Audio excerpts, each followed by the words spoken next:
Guys welcome to my new blog. तो guys आप लोग कैसे हैं? आई होप ठीक होंगे। गाइस मैं रेस्टोरेंट पर आया था। गाइस मैं अभी अकेला आया हूँ। गाइस मम्मी जी और भैया जी को कुछ काम था इसलिए।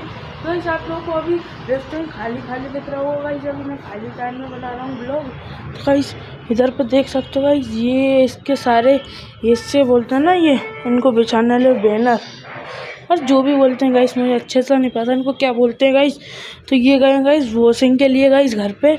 तो गाइस इधर पे पानी रखा है, कोल्ड ड्रिंक्स रखे हैं गाइस, वो धुल के आएंगे फिर लगेंगे गाइस। ये हमारे रखे न्यू, ये 2 बार लाए थे।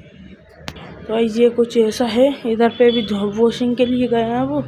तो गाइस आप लोगों को कैसा लगा आज का ब्लॉग? इसके पे आप आइसक्रीम देख सकते हो गाइस।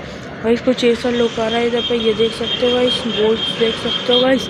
गाइस आप लोग कैसा लगा ब्लॉग तो बता देना गाइस। मिलते हैं नेक्स्ट ब्लॉग में किसी नए टॉपिक के साथ। तब तक लाइक कर लेना, सब्सक्राइब कर लेना। Bye bye.